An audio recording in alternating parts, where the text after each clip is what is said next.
ತಾಳಿಕೋಟೆಯ ಕಲಕೇರಿ ಗ್ರಾಮದಲ್ಲಿ ಆಕಸ್ಮಿಕವಾಗಿ ಬಿದ್ದ ಬೆಂಕಿಗೆ ಕೊಠಡಿಯಲ್ಲಿದ್ದ ಹತ್ತಿ ನಾಶವಾಗಿದೆ. ಮಧ್ಯಾಹ್ನ 12:30ರಲ್ಲಿ ಕಾಣಿಸಿಕೊಂಡ ಬೆಂಕಿಗೆ ಟ್ರಂಕ್ನಲ್ಲಿದ್ದ 15,000 ರೂಪಾಯಿಗಳು ಭಸ್ಮವಾಗಿದೆ. ಕೋಣೆಯಲ್ಲಿದ್ದ ಒಂದು ಚೀಲ ಬೇಳೆ, ಜೋಳ, ಗೋಧಿ ಹಾಗೂ ಬೆಲೆ ಬಾಳುವ ಬಟ್ಟೆಗಳು ಸೇರಿದಂತೆ ಸುಮಾರು 45,000 ರೂಪಾಯಿಗಳು ನಷ್ಟವಾಗಿರಬಹುದು ಎಂದು ಅಂದಾಜಿಸಲಾಗಿದೆ. ಹೀಗೆಂದು ಮನೆಯ ಮಾಲೀಕ ಭೀಮಣ್ಣ ಒಡ್ಡರ್ ತಿಳಿಸಿದ್ದಾರೆ.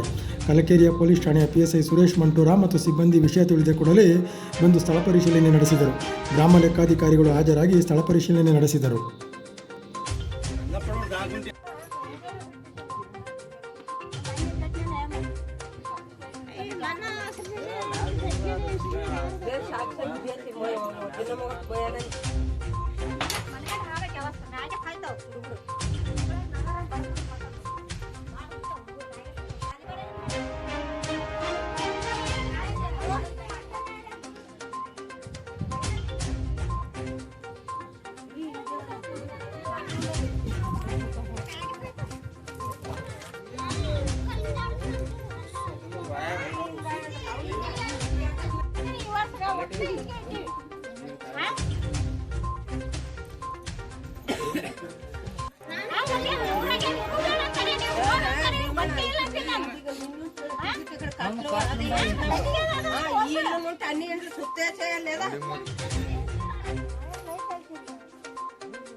ಘಟನೆ ಯಾವಾಗ ನಡೆದವ್ರಿ ಇದು?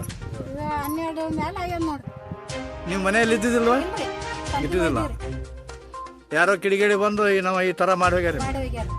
ಏನೇನು ನಷ್ಟ ಆಗ್ಯದ್ರಿ? ಇವೆಲ್ಲ ಹೋಗ್ಯಾವ ನೋಡ್ರಿ. ನಿಮ್ಗೆ ಏನೇನು ನಷ್ಟ ಆಗ್ಯಾವ ಎಲ್ಲ ಹೇಳ್ರಿ. ಕಾವು ಜಡಿ ಎಲ್ಲ ಸಾಮಾನು ಹೋಗ್ರಿ. ನಿಮ್ಮ ಹೆಸರು ಭೀಮಣ್ಣವ್ರ, ನೀವು ಇದ್ರಿ ಮನ್ಯಾಗ? ಮನ್ಯಾಗ ಇದ್ದಿದ್ದಲ್ರಿ. ಇದ್ದಿದ್ದಿಲ್ರಿ? ಇದು ಎಷ್ಟು ಗಂಟೆಗೆ ಆಗ್ಯದ್ರಿ? 12:30. 12:30. ಆಯ್ತು. ನಿಮ್ಮ ಹೆಸರು? ಭೀಮಣ್ಣ.